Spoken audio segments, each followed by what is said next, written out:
Hello, this is Myra Elaine on the Buying Space channel.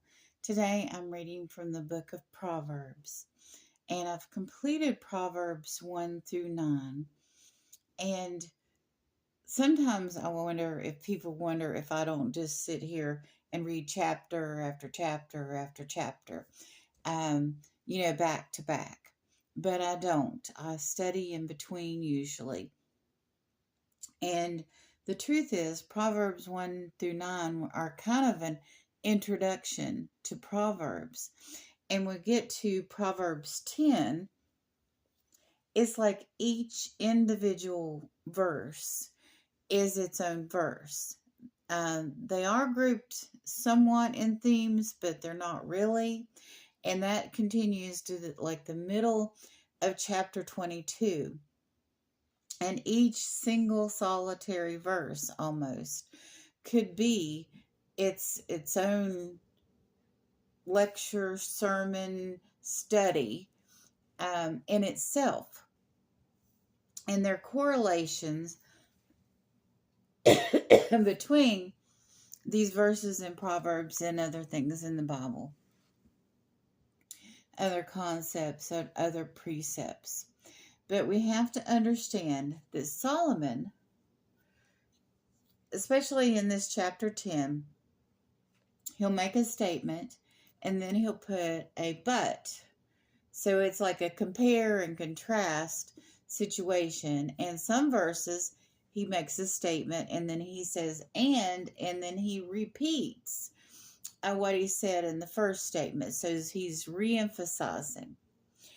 Also, if that wasn't enough, each verse is not making, some do, but most don't, make a judgmental statement.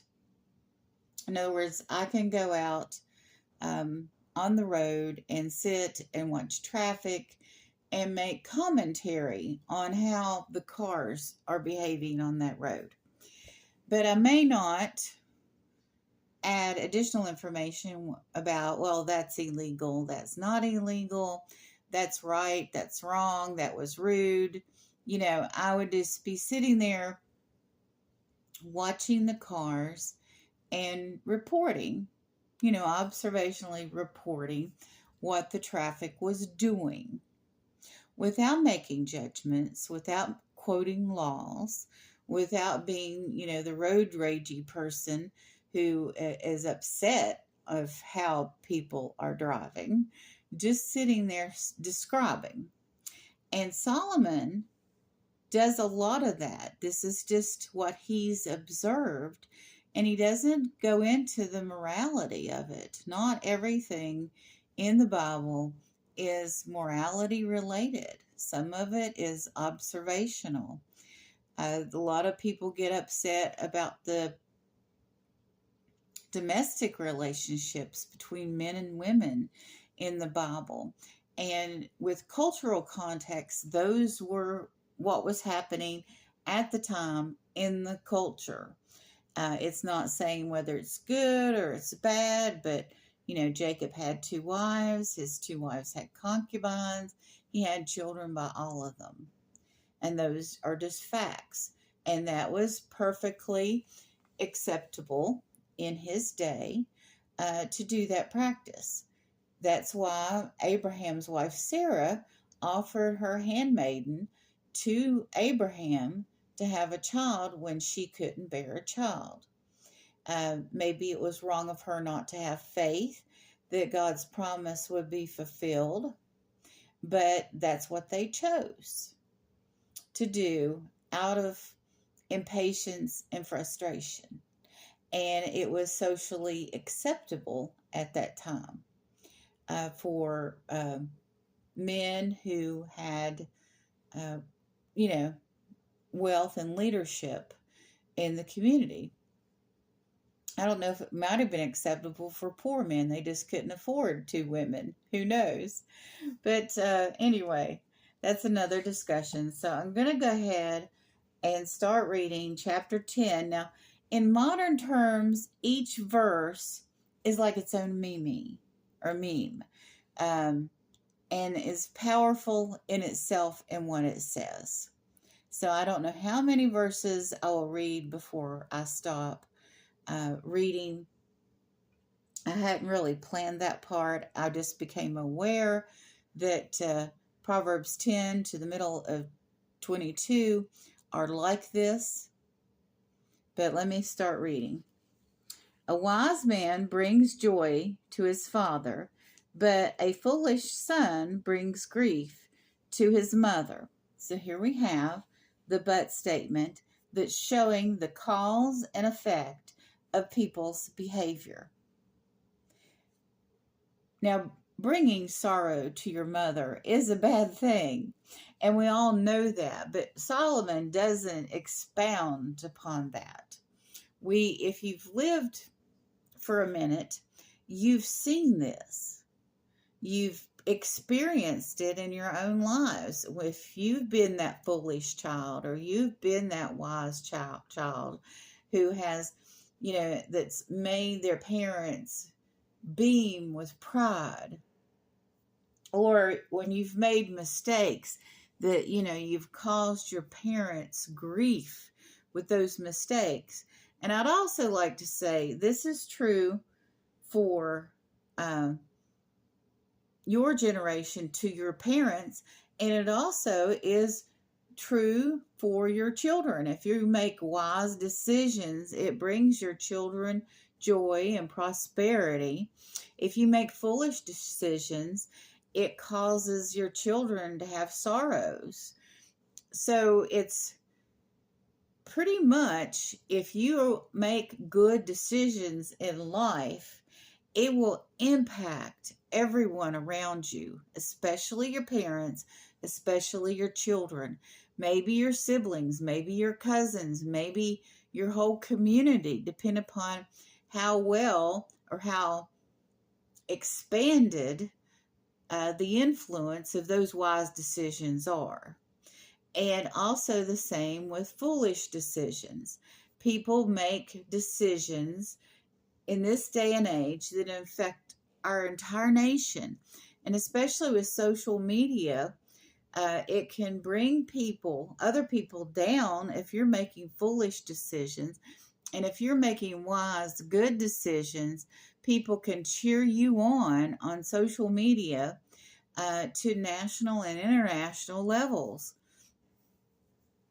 So we as a society can benefit more by the knowledge of your good decisions, or we can all have sorrow because of the knowledge of your bad decisions. And these things can be spread around the world.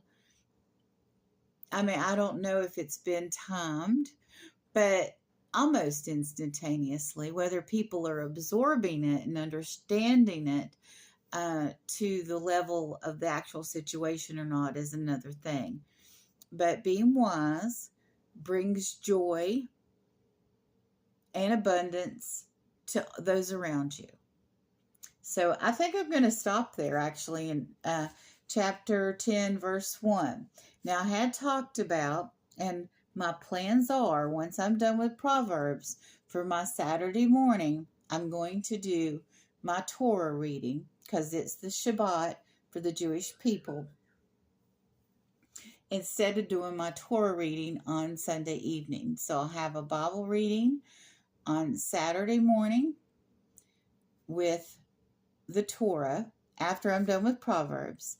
And then on Sunday, I'll still do my adult Bible studies, because that's Sunday for people in my denomination or close to my denomination. I'm Protestant. And then my Wednesday Bible reading will be in the evening. That's how I grew up, going to church on Sunday and Wednesday. So Sunday at late afternoon, I'll still be reading from the gospel. But I thought about reading, like a lot of people read Proverbs, they read a whole chapter. They read a whole chapter, they read a whole chapter. But chapters 10 to 22 and a half are not built like that.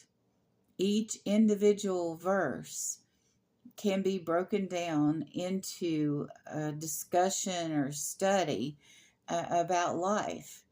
These are very wise information. If you read the Bible and you don't know what to read, read Psalms or the book of Psalm and Proverbs every day, because they are just packed with wisdom. And I always wonder why people could read Psalms and Proverbs over and over and over and over. I mean, if you sit down and read chapter 10 on the 10th day of the month, you're going to get something different out of it every month. I mean, it would take years for you to exhaust the wisdom in this chapter 10. So that's why I wanted to go slow through Proverbs. And even though I have a goal of doing Shabbat and Torah readings on Saturday morning because of the time difference between us and Israel, I will come to that in the time that God wants me to come to that.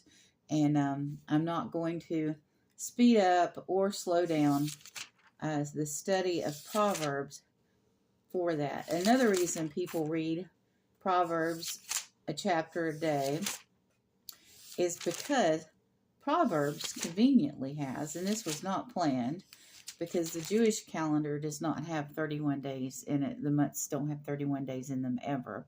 But there's 31 chapters. So on the Gregorian calendar, we have many months that have 31 days. So people read a chapter a day. And that's a good way to study. But I wouldn't recommend you just do that once, because they're so jam-packed with wisdom. So anyway, I hadn't recorded a reading from Proverbs for a couple of months. The last 2 weeks have been pre-recorded from November. So, and also tomorrow during my adult Bible studies, I will be talking about why the 3 wise men are still here.